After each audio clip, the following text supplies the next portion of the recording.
So today I want to talk to you about how to set up your eBoost2 to do boost by gear. It's very, very simple.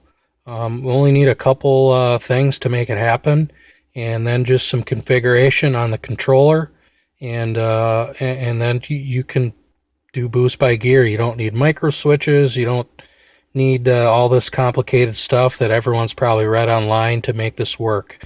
All you need is a couple button activated switches. One of them is right here. This is normally what people use for a trans brake. I don't have a trans brake, so I'm using this to activate the set points on the eBoost. And I have another button activated switch down here. It's a normally open switch.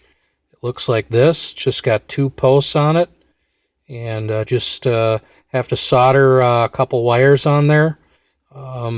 And that's about it. So this switch right here has two wires on it, and I ran those wires through here, down through here, kind of down by the carpet down there where the eBoost2 harness is located.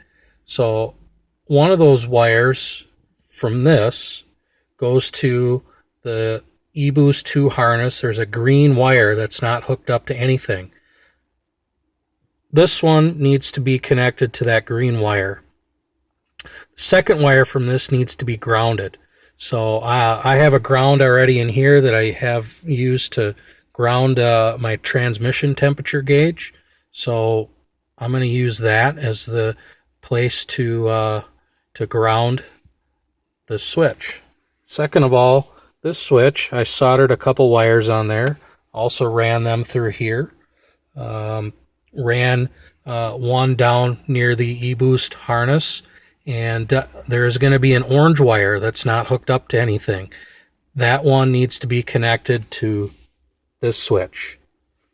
The second wire from this switch needs to be grounded. I also have that grounded right underneath here, and so that's all you have to do to hook up boost by gear. And then when you shift gears, you just press that button and it moves up set points. And then to reset it, you just hit that. So it's very, very simple. So basically all we're going to do is configure the eBoost to do boost by gear. And I'll show you how easy it is.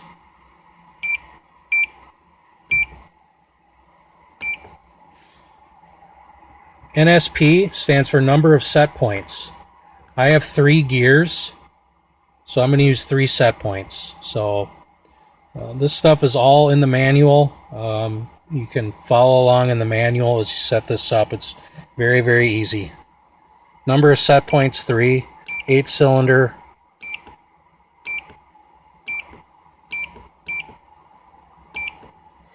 Shift logic. If you scroll through the eBoost2 manual, you get to a section called shift logic. Well, most of the time this is not configured at all. I happen to be using what's called SSB. So if you look in the manual, you'll find there's about 7 or 8 different shift logics. You want to set SSB as your shift logic. So I have that set up, and it's configured to use these 2 buttons, SSB, with 3 set points.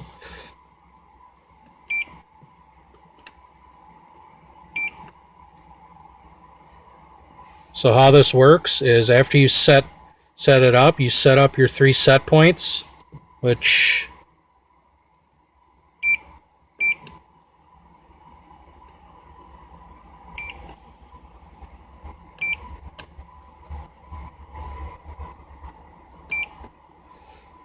you got to set up 3 boost groups in. So boost group 1, boost group 2, boost group 3. Each is going to have a different setting for the set point. So boost group 1 for me has 0. That's spring pressure. It's about 20 pounds of boost.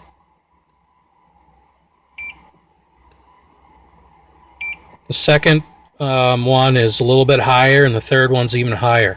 And the whole goal is to not spin the tires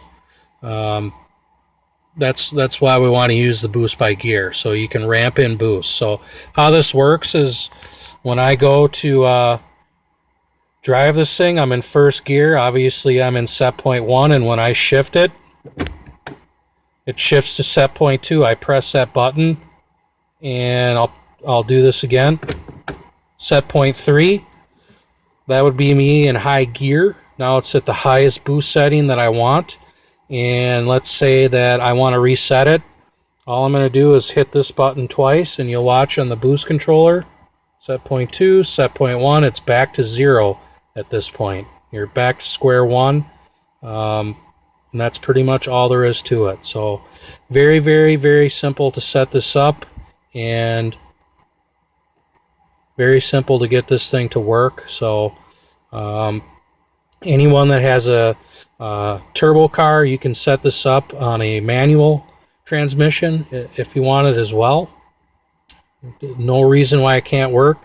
You could probably have 4 different set points and have you know, one through 4th gear. You could have different set point for each gear. So no reason why this could not work on a manual. You just want to get some type of a shifter knob or something attached to your shifter where you can press a button and hook it up the exact same way. So this works very, very, very slick to be able to ramp in boost, and especially if you roll race, you won't spin the tires on the hit, and which is a lot of times going to be a loss. So this helps solve that problem. So hopefully this video is helpful. If you have any questions, hit me up.